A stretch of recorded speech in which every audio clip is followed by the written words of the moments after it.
안녕하십니까? 잘 지내셨어요? 네. 오늘 말씀 제목은 스데반의 설교입니다. 요절 7장 51절을 함께 읽을까요? 7장 51절 7장 51절 시작. 목이 곱고 마음과 귀에 할례를 받지 못한 사람들아, 너희도 너희 조상과 같이 항상 성령을 거스르는도다. 네, 기도하겠습니다. 하나님 아버지, 이 시간 살아계신 하나님께 예배드릴 수 있는 은혜를 주셔서 감사합니다. 저희가 주님의 은혜에 감사하는 마음과 또 겸손한 마음으로 예배를 드리고 하나님의 말씀을 잘 듣고 순종할 수 있도록 도와주시옵기를 기도합니다. 주님께서 우리 각 사람을 만나주시고 하나님의 말씀으로 우리의 영혼을 살리시며 은혜 베푸시기를 간절히 기도합니다. 예수님의 이름으로 기도하였습니다. 아멘. 오늘 본문은 거짓 증인들의 고소에 대한 스데반의 설교입니다. 자유민들 회당의 어떤 자들이 이제 스데반이 그 회당에 가서 예수 그리스도의 복음을 전했을 때 그 회당에 어떠한 자들이 일어나서 스데반과 논쟁을 했어요. 그런데 논쟁을 했지만 능히 이기지를 못했어요. 그러자 그들은 이제 거짓 증인들을 세웠고 거짓 증인들로 하여금 스데반이 모세와 하나님을 모독하는 말을 하고 성전과 율법을 거슬러 말했다라고 이렇게 거짓 증인들로 하여금 거짓말을 하게 했습니다.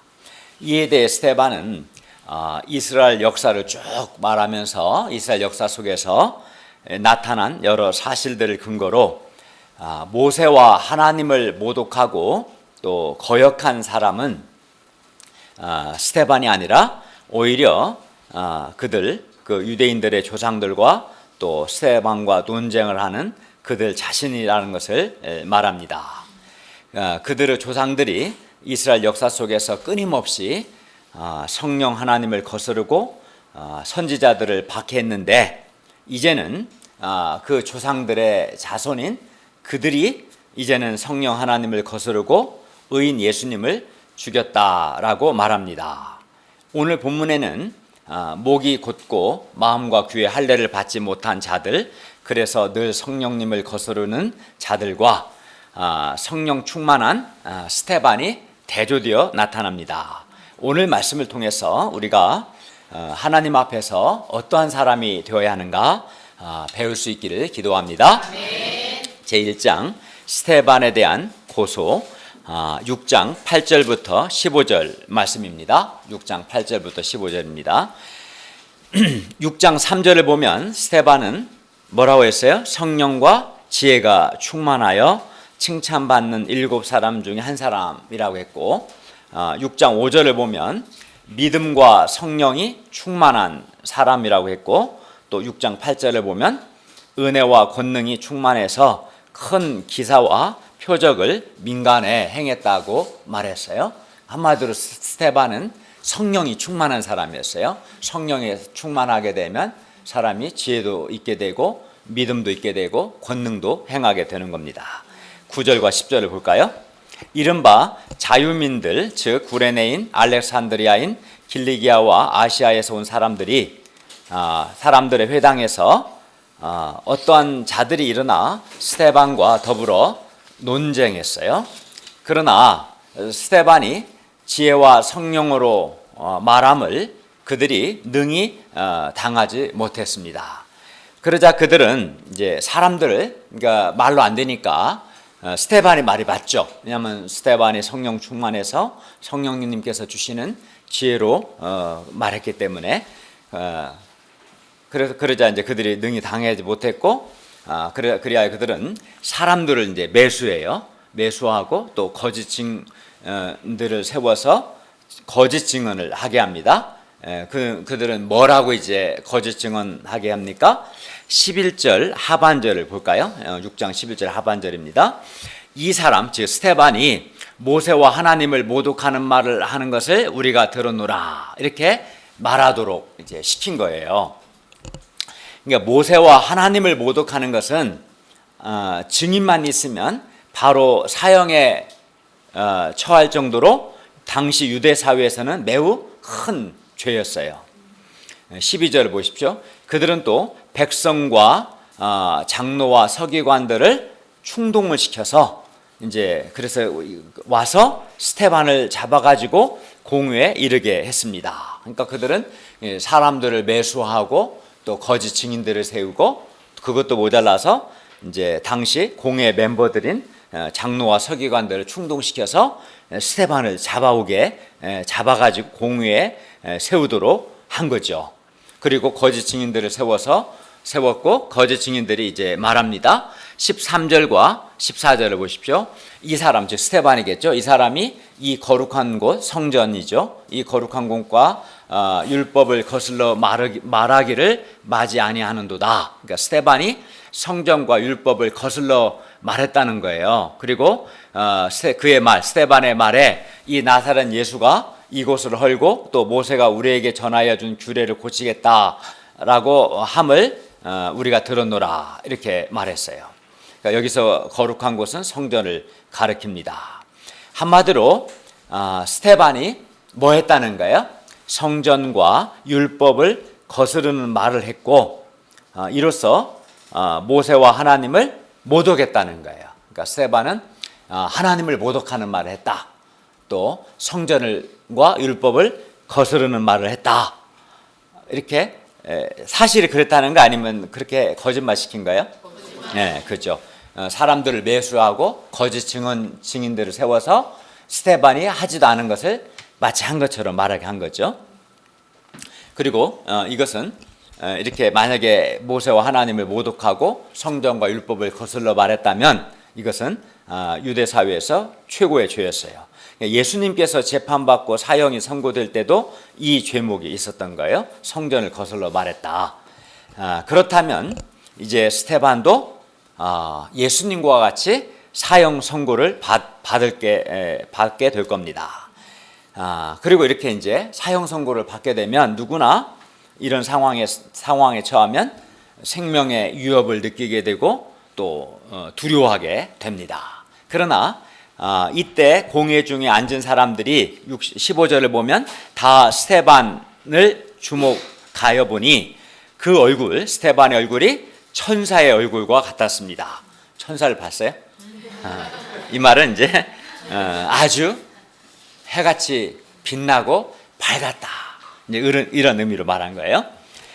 이는 어떻게 지금 막 사람들이 거짓 증인들을 세워서 자기를 거짓 고소하고 거짓 증거를 고소하고 또 지금 사형 선고를 받게 되는 그 상황에서 어떻게 이렇게 천사의 얼굴과 같이 빛나고 밝을 수 있었을까요? 이는 스테반이 성령이 충만했기 때문입니다. 그리고 이는 또 스테반이 결코 하나님을 모독하지 않았다는 것을 의미합니다. 하나님을 모독한 사람이 성령이 충만할 수는 없겠죠. 스테반이 성령이 충만했다는 것은 하나님을 모독하지 않았다는 것을 의미합니다. 제2장 스테반의 설교 이제 7장 1절부터 60절 말씀입니다. 7장 1절을 보십시오. 대제사장이 묻습니다. 이제 재판을 하는 거죠. 대제사장이 재판장 역할을 하는 겁니다. 이것이 사실이냐? 스테반이 모세와 하나님을 모독하고 성전과 율법을 거슬러 말했다는 이 사람들의 고소 내용이 사실이냐는 거예요. 그래서 이제 7장 2절부터 53절은 대제사장의 이 질문에 대한 스테반의 답변이며 동시에 설교입니다. 꽤 긴 설교입니다. 첫째, 끊임없이 하나님께 불순종한 조상들 2절부터 43절 말씀입니다. 지금부터 시작되는 스테반의 설교는 그의 법정에서의 최후 진술과도 같습니다. 본문을 잘 보세요. 본문을 따라서 쭉 설명할 겁니다. 2절을 보십시오. 여러분 부형들이여 들으소서. 그는 자신을 적대시하고 있는 청중들을 향해서 가족관계의 호칭이라고 할 수 있는 형제 부형들 즉 형제들과 아버지들이라고 부릅니다. 스데반은 자신의 형제들과 아버지들이 자신의 이 설교를 통해서 설교를 듣고 성령을 거스른 죄를 회개하고 예수 그리스도를 주와 그리스도로 즉 하나님과 또 왕이요 구원자로 받아들이기를 간절히 원했습니다. 여러분도 오늘 설교를 통해서 평소 만약에 성령을 거슬렀다면 성령을 거슬렀던 죄를 회개하고 예수님을 주와 그리스도로 받아들이고 성령 충만하게 되기를 바랍니다. 스데반은 그가 모세와 하나님을 모독하는 말을 했다, 또 성경과 율법을 거슬러 말했다는 이 죄목으로 고소를 당했습니다. 그렇기 때문에 그의 설교는 당연히 이러한 고소 내용에 대한 반론적인 성격을 띱니다. 즉 모세와 하나님 또 성전과 율법을 모독하고 거스른 것은 스데반 자신이 아니라 스데반과 지금 논쟁하는 그들의 조상들이라는 것을 말합니다. 7장 2절부터 53절은 스데반이 창세기와 출애굽기를 요약한 것인데 그 핵심은 하나님은 아브람과 요셉과 또 모세를 통해서 이스라엘 조상들에게 큰 은혜를 주셨다는 거예요. 예를 든다면 하나님께서 우리가 창세기 출애굽기에서 배운 것처럼 하나님께서 그 가나안 땅에 큰 흉년이 들었을 때 애굽에 있는 요셉을 통해서 이스라엘 자손을 내 생명을 보호하셨고 또 하나님께서 아브라함에게 약속하신 대로 애굽에서 이스라엘로 하여금 큰 민족을 이루게 하셨다는 것, 하나님의 은혜죠.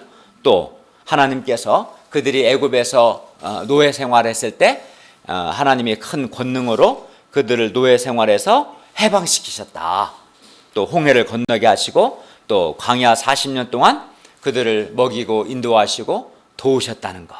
또 뿐만 아니라 그들이 지금 거하고 있는 가나안 땅을 주셨다는 것 등 이 한마디로 하나님께서는 이스라엘 조상들에게 큰 은혜를 주셨다. 그러나 이스라엘 조상들은 항상 하나님을 거슬렀다는 거예요. 이게 이제 스데반의 설교의 핵심이에요. 그러니까 하나님은 그들의 조상들에게 큰 은혜를 주셨으나 그들의 조상들은 항상 하나님을 거슬렀다. 그리고 스데반과 다음에 이제 첫째는 그걸 말해 조상들의 하나님의 하나님 은혜 주셨으나 조상들은 하나님을 거슬렀다는 걸 말했고, 둘째는 지금 스데반과 논쟁하고 있는 그들 역시 그들 조상들처럼 항상 성령을 거스르고 의인 예수님을 살인한 큰 죄인들이다라는 것을 말해요. 그러니까 그들의 조상들의 죄에 대해서 말하고 지금 스데반과 논쟁하고 있는 그들의 죄에 대해서 말하고 있는 거예요. 스데반은 2절부터 22절에서 먼저는 이스라엘이 하나님의 은혜로 흉년의 때 애굽에서 생명을 보존할 수 있었고 또 큰 민족을 이루게 될 수 있었음을 말씀합니다. 7장 2절 하반절부터 8절을 보십시오. 아브라함이 하란에 있기 전 메소포다미아에 있을 때, 지금 이라크 지역이겠죠. 여기에 있었을 때 영광의 하나님이 그에게 보여 말씀하셨습니다. 3절을 보십시오. 내 고향과 친척을 떠나 내가 너에게 보일 땅으로 가라. 그러자 아브라함이 갈대아 사람의 땅을 떠나 하란에 거하다가 그의 아버지 데라가 죽음에 하나님이 그를 거기서 유대인들이 지금 사는 이 땅, 즉 가나안 땅으로 옮기셨습니다. 그러나 여기서 발붙일 만한 땅도 유업으로 주지 아니하시고 다만 이 땅을 아직 자식도 없는 그와 그의 후손에게 소유로 주신다고 약속하셨습니다. 우리 창세기에서 배웠어요. 하나님이 또 이같이 말씀하셨습니다. 6절에서 8절을 보십시오. 그 후손이 다른 땅에서 나그네가 되리니 그 땅 사람들이 종으로 삼아 400년 동안을 괴롭게 하리라. 또 하나님은 또 이르셨습니다. 종 삼는 나라를 내가 심판하리니 그 후에 그들이 나와서 이곳에서 나를 섬기리라. 이렇게 말씀하셨어요. 아브라함에게. 하나님께서 아브라함에게 또 할례의 언약을 주셨더니 아브라함 이삭을 낳아 8해 만에 할례를 행했고 이삭은 야곱은 12조상을 낳았습니다. 이거 어디서 읽었어요? 창세기에서. 예. 9절과 10절을 보십시오. 그런데 여러 조상이 요셉을 시기하여 애굽에 팔았어요. 그러나 하나님께서 요셉과 함께 하셔서 그 모든 환난에서 건져내사 애굽 왕 바로 앞에서 은총과 지혜를 주심에 이로 인해 바로가 요셉을 애굽과 자기 온 집의 통치자로 세웠어요. 그러니까 이스라엘 조상들은 시기심 때문에 자기 동생 요셉을 노예로 팔아버렸어요. 악을 행한 거지. 그러나 하나님은 그런 요셉을 건져내시고 애굽의 통치자로 세우셨다는 거예요. 11절부터 14절을 보십시오. 그때 애굽과 가나안 온 땅에 흉년이 들어 큰 환란이 있었습니다. 그러나 조상들은 양식이 없었고 이때 야곱은 애굽에 곡식이 있다는 말을 듣고 먼저 그의 아들들을 보내고 또 재차 이제 또 보내죠. 양식이 떨어지니까 또 보내매 요셉이 자기 형제들에게 알려지게 되었고 또 요셉의 친족이 바로에게 드러나게 되었습니다. 요셉이 사람을 보내어 그의 아버지 야곱과 온 친족 75사람을 당시 애굽에 초청했어요. 그러니까 초청 이민 한 거지. 75명 이민 간 거죠. 애굽에 가나안 땅에서. 그잖아요. 요셉이 초청해서 이민 온 거죠.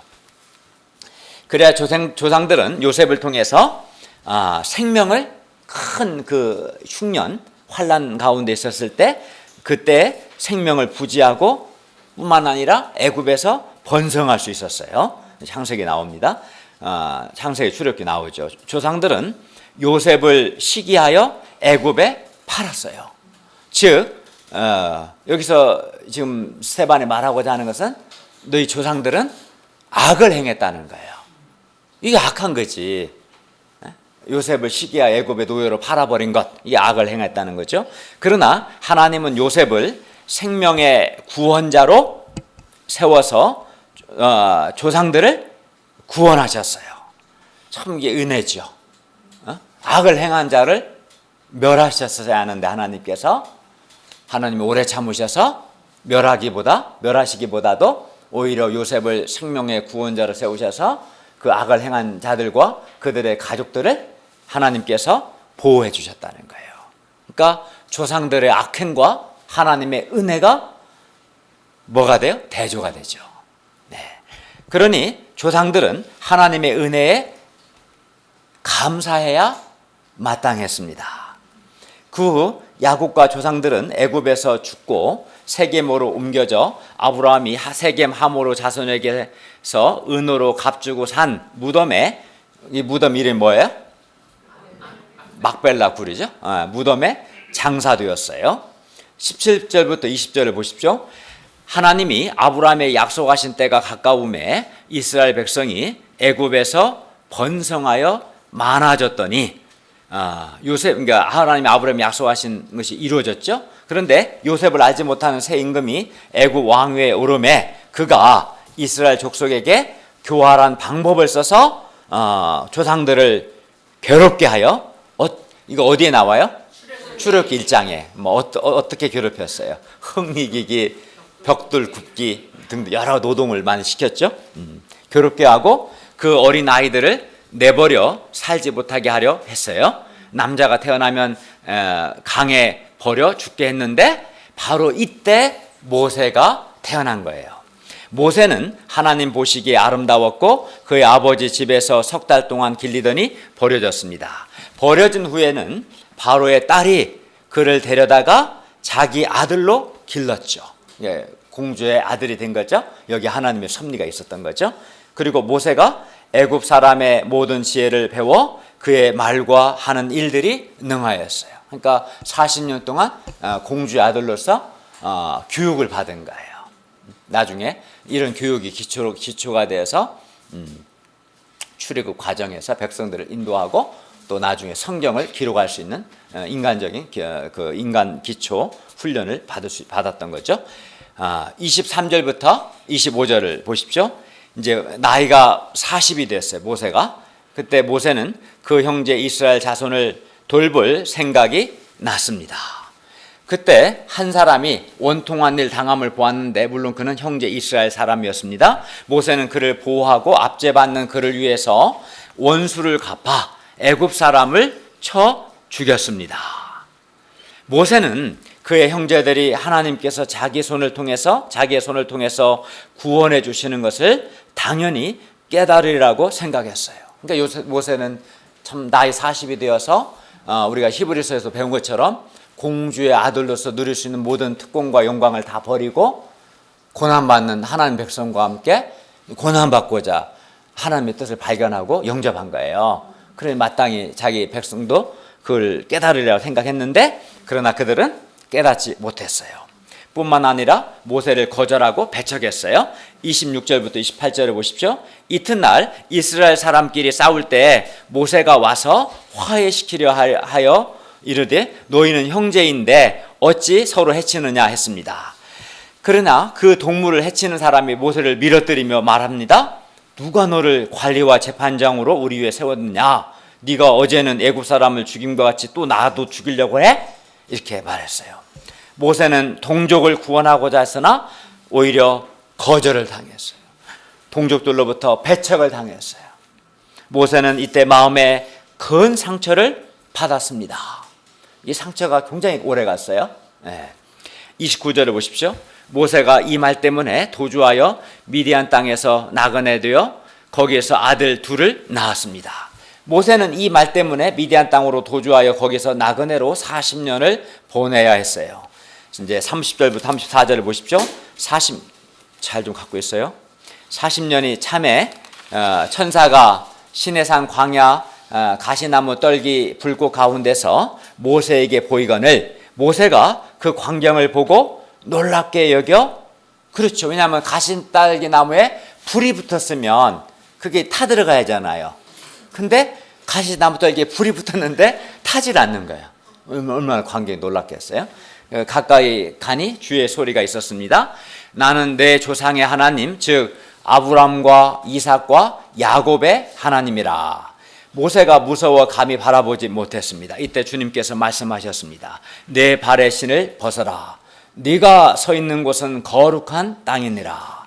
내 백성이 애굽에서 괴로움을 받음을 내가 확실히 보고 그 탄식하는 소리를 듣고 그들을 구원하려 내려왔노니 이제 내가 너를 애굽으로 보내리라. 그러니까 이스라엘 백성이 이제 바로의 노예로서 고통이 심하니까 하나님께 살려달라고 굉장히 기도를 많이 했어요. 탄식하고. 그래서 하나님이 그들의 소리를 듣고 그들의 고통을 보시고 그들을 구원하려고 오셨고, 그 구원자로 누구를 보내시는 거예요? 모세를 보내시는 거죠. 35절부터 36절을 보십시오. 그들의 말이 누가 너를 관리와 재판장으로 세웠느냐 하며 거절하던 바로 그 모세를 하나님은 가시나무 떨기 가운데서 보이던 천사의 손으로 모세를 관리와 속량하는 자, 즉 구원자로서 애굽에 보내셨어요. 그리고 이 사람 모세가 백성을 인도하여 나오게 하고 애굽과 홍해와 광야에서 40년간 기사와 표정을 행했습니다. 그러니까 백성들은 모세를 거절하고 배척했지만 백성들이 거절하고 배척한 바로 그 모세를 하나님께서 백성들의 관리와 속량하는 자, 지도자로 세우셨고, 또 모세를 통해서 하나님께서 애굽과 홍해와 광야에서 40년 동안 기사와 표적을 행하게 하시고 백성을 구원하시고 인도해 내신 것이죠. 그죠? 37, 38절을 보십시오. 이스라엘 자손에 대하여 하나님이 너희 형제 가운데서 나와 같은 선지자를 세우리라 하던 자가 바로 이 모세입니다. 시내산에서 말하던 그 천사와 이스라엘 조상들과 함께 광야 교회에 있었고, 또 살아있는 말씀을 받아 조상들에게 주던 자가 바로 이 사람 모세였습니다.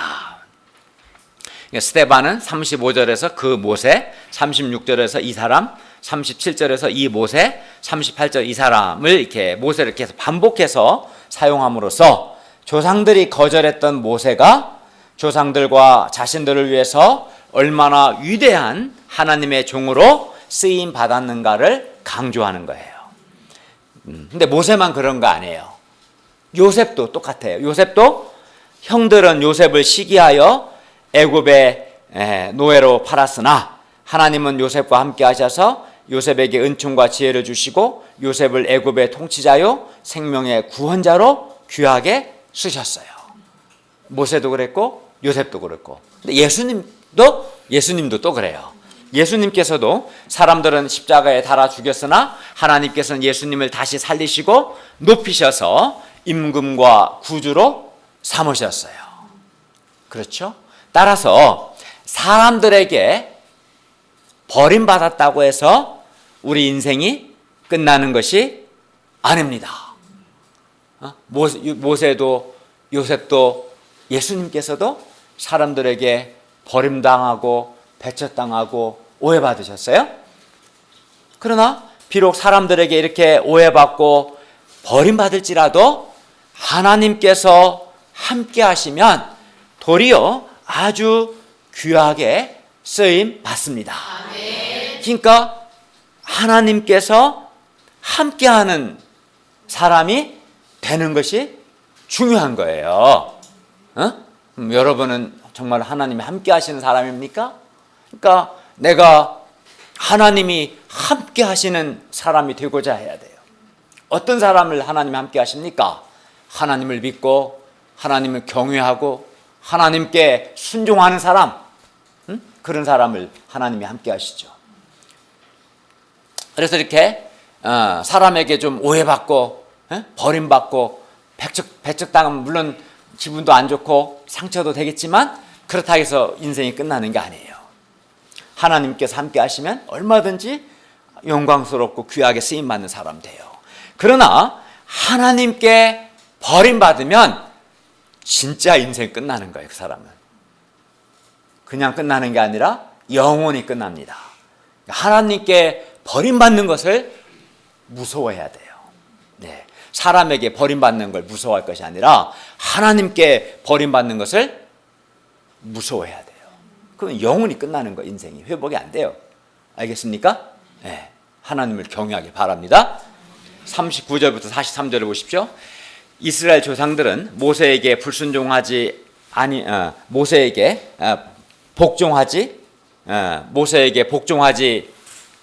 아니하고자 하여 거절하며 그 마음이 도리어 애굽으로 향했습니다.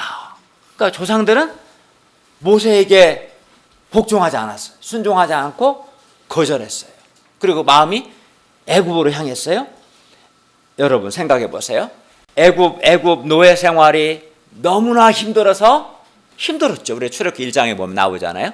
너무 힘들어서 죽겠다고 해서 제발 하나님 살려주십시오 라고 해서 하나님께서 모세를 통해서 고생해서 그 바로 말 되게 안 듣는데 고생해서 구출해 놓았더니 이제 와서 하는 말이 왜 나를 구출했어요? 난 애굽이 좋아요? 애굽으로 돌아갈래요? 이렇게 말하는 거예요. 여러분 이런 말 들으면 어떨까요? 모세는 정말 황당했을 겁니다. 그리고 하나님께서도 동일하게 황당하셨을 거예요. 황당하지 않아요? 아니 본인들이 너무나 힘들어서 제발 좀 살려달라고 탄식하고 부르짖어 기도하고 고통하니까 하나님이 들으시고 보시고 모세를 보내셔서 건져내셨어요. 자유케 해주셨고. 근데 이제 와서 다 부정하고 딴소리 하는 거예요. 얼마나 황당해요. 근데 그런 사람이 있어요. 이렇게 은혜도 모르고 교만하게 나오는 사람을 보면 정말 황당하죠. 본인 양이었을 때 사람 구실도 제대로 못하고 내면이 어둡고 절망적이었을 때 하나님께서 목자님들 통해서 생명의 말씀으로 섬겨주시고 살려내시고 살만하게 해놓으니까 다 쌩까버리고 배은망덕하게 나와요. 다 잊어버리고 얼마나 황당합니까?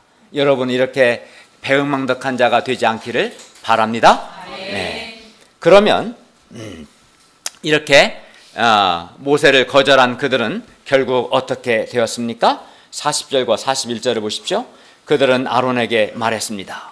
우리를 인도할 신들을 우리를 위하여 만들라. 애굽 땅에서 우리를 인도하던 이 모세는 어떻게 되었는지 알지 못하노라.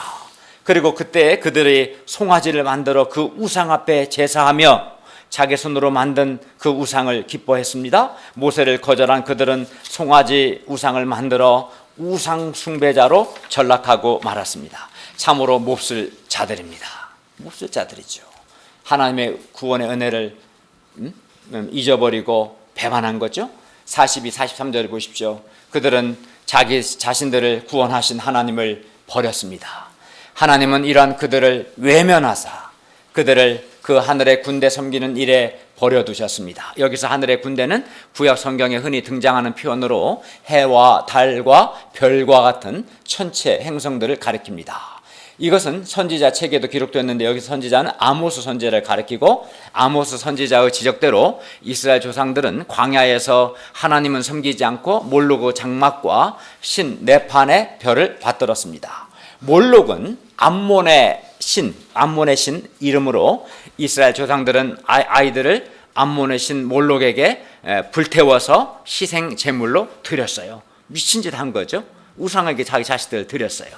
하나님을 버리고 또 레파는 아시리아 신들 중 하나인 토성을 그 아시리아인들이 섬겼는데 그 토성을 가리킵니다.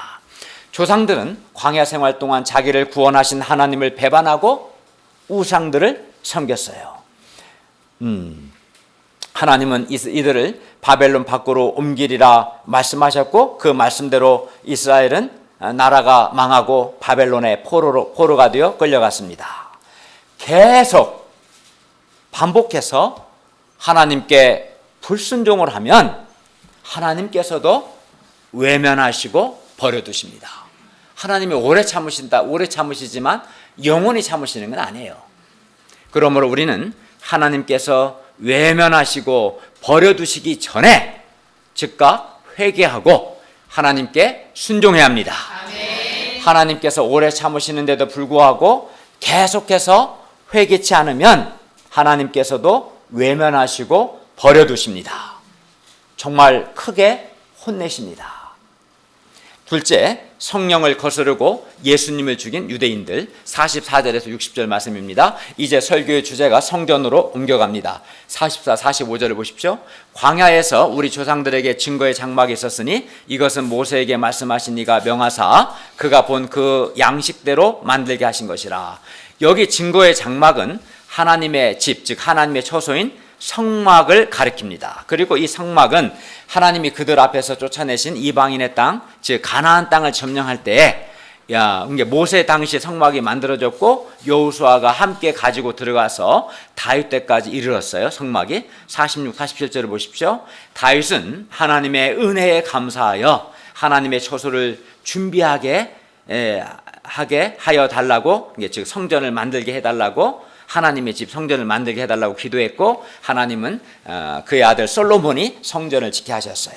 그러니까 다윗 때까지는 하나님의 집 처소가 성막으로 있다가 솔로몬 때부터는 성전으로 바뀐 거죠. 48절에서 50절을 보십시오. 그러나 지극히 높으신 이는 손으로 지은 곳에 계시지 아니하시나니 선지자가 말한 바 주께서 이르시되 하늘은 나의 보좌요 땅은 나의 발등상이니 너희가 나를 위하여 무슨 집을 짓겠으며 나의 안식할 처소가 어디냐? 이 모든 것이 다 내 손으로 지은 것이 아니냐? 함과 같으니라. 여기서 보좌는 왕의 의자를 가리키고 발등상은 발을 놓는 것을 가리킵니다. 하나님의 의자는 하늘이고 하나님의 발판은 땅입니다. 그러려면은 하늘과 땅보다 큰 집을 지어야 하잖아요. 근데 지을 수 없잖아요. 광대한 우주가 하나님의 의자에 불과한데 광대한 우주보다 큰 집을 어떻게 인간이 질 수 있겠어요? 그죠? 네. 그러므로 지극히 높으신 하나님은 사람의 손으로 지은 곳에 계시지 아니하십니다. 그러나 유대인들은 성전을 절대시하고 우상화했어요. 그러니까 하나님을 절대시하는데 하나님은 절대시하지 않고 성전을 절대시해요. 근데 AD 68년 70년 그 로마와 그 이스라엘과 전쟁 때 성전에만 있으면 안전할 거라고 착각했어요. 하나님을 거역하면서도. 그러나 안전하지 않았어요. 성전 있는 자들은 다 죽고 포로로 끌려갔어요. 성전이 절대적이지 않습니다. 하나님이 절대적이지. 하나님께서 성전에만 계신 것처럼 생각했어요, 그들은. 그러나 이는 아주 잘못된 생각입니다. 하나님은 창조주로서 어디에나 계십니다. 이거를 하나님은 편지하시다라고 말해요. 이상 이스라엘의 역사를 통해 스데반이 말하라는 것이 뭡니까? 핵심이 뭐예요? 모세와 하나님을 모독한 사람은 스데반이 아니라 그들의 조상과 그들 자신이라는 거예요. 자유민들의 회당에서 일어난 어떤 자들은 스데반이 모세와 하나님을 모독했고 성경과 율법을 거슬러 말하는 걸 들었다고 거짓 증거하게 했어요. 사람들을 매수해서. 그러나 이스라엘 역사를 보니까 어떻습니까? 시기심 때문에 요셉을 애고에 판 자들도 그들의 조상들이었고, 끊임없이 모세에게 복종하지 않고 거절한 자들 역시 그들의 조상들이었습니다. 그들을 구원하신 하나님을 배반하고 송아지 우상을 만들어 경배하고 하늘의 군대와 몰록의 장막과 신 네판을 섬긴 자들 역시 물론 그들의 조상들이었어요. 그리고 이제는 그 조상의 후손답게 그들 자신 역시 그들의 조상과 같이 항상 성령 하나님을 거스릅니다. 51절을 보십시오. 목이 곧고 마음과 귀에 할례를 받지 못한 사람들아, 너희도 너희 조상과 같이 항상 성령을 거스르는도다. 그러니까 그들의 조상들이 마치 성령을 거스르는 것처럼 이제는 그 후손인 이들 역시 성령을 항상 거스른다는 거예요. 여기서 그들은 목이 곧다, 마음과 귀에 할례를 받지 못했다고 했는데, 목이 곧다는 것은 뭐예요? 하나님 앞에 교만하다는 말이에요. 목이 곧다는 것은 교만하다. 목이 곧다, 교만해요. 그리고 마음과 귀에 할례를 받지 못했다는 것은 그들의 마음이 할례를 받지 못했다는 마음이 하나님을 거스르고 하나님께 불순종하는 것이 걸 말하고, 또 그들의 귀가 할례를 받지 못했다는 것은 그들의 귀가 하나님 말씀 듣는 것을 싫어했다는 뜻입니다. 할례는 외적으로 할례는 하나님의 백성이 된다는 표시이고, 내적으로는 내가 하나님께 순종하는 하나님의 자녀 된다는 표시였어요. 그러나 그들은 마음과 귀에 할례를 받지 못해서, 외적으로는 할례를 행했는데 마음과 귀에, 정말 해야 할 마음과 귀에는 할례를 받지 못했어요. 이 말은 즉 그 마음이 하나님을 거역하고 하나님을 거스르고 불순종했다는 것이고, 그의 귀로는 하나님의 말씀 듣는 것을 싫어했다는 거예요. 이게 마음과 귀에 할례를 받지 않은 자들의 모습이에요. 마음의 할례를 받지 않은 자는 하나님을 거스르고 불순종하고, 귀에가 할례를 받지 않은 자는 하나님 말씀 듣기 싫어하고 말씀에 기초한 권면 듣는 걸 싫어해요. 그런 자들이 귀가 할례를 받지 않은 자들입니다. 그리고 그들도 그들 조상과 같이 항상 성령 하나님을 거슬렀어요. 성령 하나님께서 사도들과 증인들을 통해서 예수님을 증거하실 때 그들은 순종하지 않았어요. 또 스데반이 성령이 충만하여 예수님을 증거할 때에도 그들은 순종하지 않았습니다. 그리고 이렇게 예수님을 증거하는 증인들의 증거를 듣지 않고 대적하는 것도 바로 성령을 거스르는 겁니다. 왜? 성령 하나님께서 증인들을 통해서 예수님을 증거하게 하는데, 그 증거를 듣지 않고 증인들을 거스르는 것은 결국 누구를 거스르는 거예요? 성령 하나님을 거스르는 거죠. 네. 이것이 바로 또 목이 곧고 마음과 귀에 할례를 받지 못한 겁니다.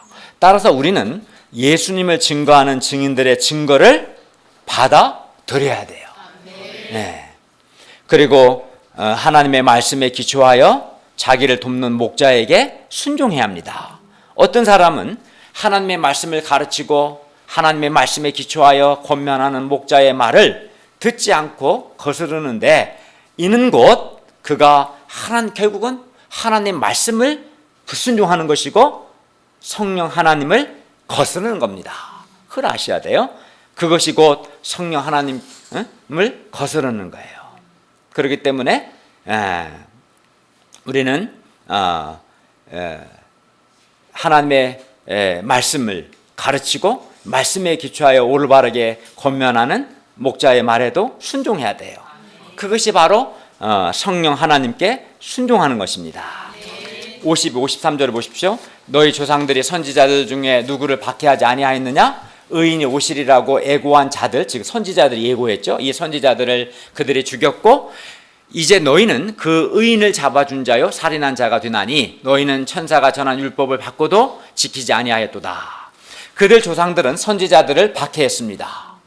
의인이 오시리라고 예고한 선지자들을, 그러니까 의인 예수님인데 예수님이 오실 것을 예고한 선지자들을 그들의 조상들이 죽였어요. 물론 여기서 그 의인은 예수님을 가리키죠. 그들 조상들은 예수님이 오시리라고 예고한 선지자들을 죽였고 이제 그들이 그들 조상들처럼 의인 예수님을 잡아준 자요 살인한 자가 되었습니다. 왜냐하면 그들이 예수님을 십자가에 못 박아 죽였으니까. 그들은 그들 조상과 같이 항상 성령을 거스르는 자들이요 하나님께 불순종한 자들입니다. 그리고 이제는 성령 충만하여 예수님을 증거하는 스테반을 죽이려고 합니다. 그러니 이런 그들이야말로 천사가 전한 율법, 즉 예수 그리스도에 관한 예언을 받고도 지키지 않은 자들이요 하나님을 못 오가는 자들입니다. 스테반은 그들이 스테반의 설교를 통해서 자기들의 죄를 깨닫고 회개하고 예수님을 영접하기를 간절히 원했습니다. 그들을 정죄하기 위해서 말한 건 아닙니다. 그들이 이 설교를 통해서 자기들이 성령을 거스른 죄인들이라는 사실을 깨닫고 회개하고 예수 영접하고 죄 용서와 생명 얻기를 바라는 마음으로 말씀을 전한 겁니다. 그러나 그들은 어떻게 했을까요? 54절을 읽어볼까요? 시작. 그들이 이 말을 듣고 마음에 찔려 그를 향하여 이를 갈거늘.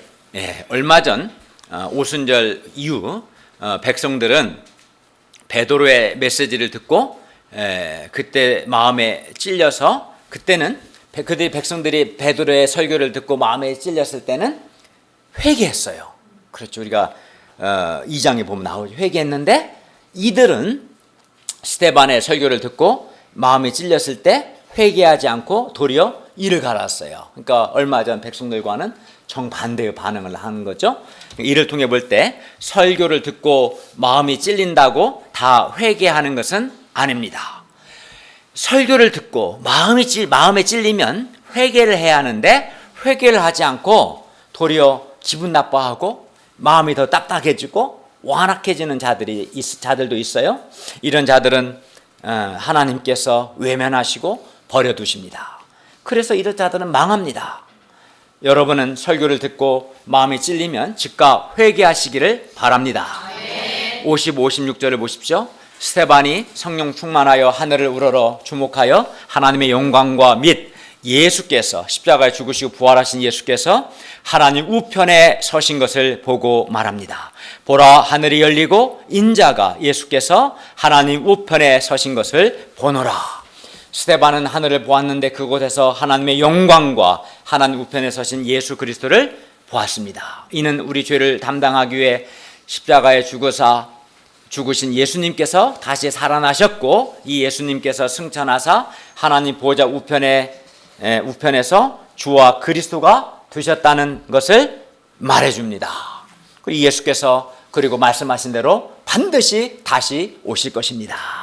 그러므로 우리는 이 예수님을 주와 그리스도로, 즉 이 예수님을 나의 하나님이요 또 왕으로, 통치자로, 또 나의 구원자로 믿고 이 예수께 순종해야 합니다. 그것이 성령께 순종하는 겁니다. 57, 58절을 보십시오. 그들이 큰 소리를 지르며 귀를 막고, 왜 귀를 막았을까요? 듣기 싫으니까 귀를 막죠. 듣기 싫은 사람은 귀를 막아요. 어떤 사람은 핸드폰을 꺼놓던가 그렇게 하게, 듣기 싫으면. 그때는 핸드폰이 없었으니까 귀를 막았겠죠. 그리고 일제히 스데반에게 달려들어 스데반을 성 밖으로 내치고 돌로 쳤습니다. 그리고 증인들이 옷을 벗어 사울이라 하는 청년의 발 앞에 두었습니다. 여기서 사울은 그 유명한 사도 바울을 가리켜요. 나중에 이는 스데반을 죽이는데 사울이 배후에서 중요한 역할을 했기 때문입니다. 그러나 이때 스데반은 어떻게 했습니까? 59, 60절을 보십시오. 그들이 돌로 스데반을 치니 스데반이 부르짖어 이르되 주 예수여 내 영혼을 받으시옵소서 하고 무릎을 꿇고 크게 불러 이르되 주여 이 죄를 그들에게 돌리지 마옵소서, 이 말을 하고 자니라. 스데반은 마지막 순간에 예수님과 동일한 기도를 했습니다. 그는 그들의 죄를 용서를 구했어요.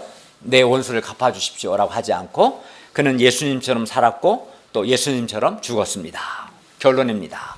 이상에서 유대인들은 스데반의 설교를 듣고 마음에 찔렸지만 회개하지 않고 도리어 스데반을 돌로 쳐 죽였습니다. 이런 그들의 문제가 뭡니까? 왜 이렇게까지 나옵니까? 그들의 조상들과 같이 그들 역시 그들의 문제가 그들의 조상들의 문제와 그들의 문제가 뭐냐면 그들의 조상들과 그들 역시 목이 곧은 거예요. 교만하다는 거예요. 또 마음과 귀의 할례를 받지 못했다는 것, 즉 마음이 자꾸 하나님을 거스르고 하나님의 말씀 듣고 순종하는 것을 싫어했다는 것, 그 결과 성령을 거스르는 것, 이것이 그들의 조상들의 문제고 그들의 문제인 거예요. 지금도 목이 곧고 즉 교만하고 마음과 귀의 할례를 받지 못한 자들, 마음으로 하나님 말씀 듣고 순종하는 걸 싫어하는 자들은 예수님을 증거하는 증인들을 배척합니다. 성령을 거스릅니다. 그리고 말씀을 듣고 마음에 찔려도 회개하지 않습니다. 우리가 이런 자들이 되면 안 되는 거예요, 사실은. 나에게는 이러한 요소가 없는가? 자기를 돌아봐야 돼요. 나에게는 목이 곧고 마음과 귀의 할례를 받지 못한 요소가 없는가? 돌아봐야 돼요. 반면 스데반은 성령이 충만하여 6장 15절을 보면 그 얼굴이 천사의 얼굴과 같았고 예수님과 같이 자신을 돌로 치는 자들을 위해서 용서의 기도를 했어요. 너무나 대조적이죠. 그 마음과 귀의 할례 받지 않은 자들은 거짓됐어요. 그래서 사람들을 매수하고 거짓 증인들을 세워서 거짓 증언하게 하고 스데반 돌로 쳐 죽이고 마음이 찔려도 회개하지 않고 그러나 스데반은 정반대죠. 성령 충만했어요. 그러면 우리는 어떤 사람이 되야겠습니까? 스데반과 같이 성령 충만한 사람이 되어야 하지 않겠습니까? 어떻게 우리가 이런 성령 충만한 사람이 되겠습니까? 그렇게 되기 위해서는 당장 우리 마음의 교만을 회개하고 말씀 듣기 싫어하고 말씀 순종하기 싫어하는 마음을 회개해야 합니다. 회개해야 돼요. 우리가 겸손하고 부드러운 마음으로 하나님 말씀을 잘 듣고 말씀을 듣고 마음에 찔렸을 때 회개하고 하나님께 순종함으로 성령 충만한 사람들이 될 수 있기를 기도합니다. 하나님께 순종하는 사람, 하나님의 말씀에 순종하는 사람이 성령 충만함을 받는 것입니다. 스데반과 같이 성령 충만하여 천사같이 밝고 마음이 밝고 예수님의 마음을 소유한 예수님의 증인들이 될 수 있기를 기도합니다. 기도하겠습니다. 오늘 오신 주님, 오늘 말씀과 같이 교만하고 마음과 귀의 할례를 받지 않은 그러한 그리하여 그 결과 성령을 거스르는 그러한 자들이 우리가 되지 아니하고 스데반과 같이 하나님 앞에 겸손하고 또 하나님을 거스르지 않고 하나님의 말씀을 듣고 순종함으로 성령 충만한 사람이 되고 또 성령 충만한 예수님의 증인들이 될 수 있도록 도와주시옵기를 간절히 기도합니다. 예수님의 이름으로 기도하였습니다. 아멘.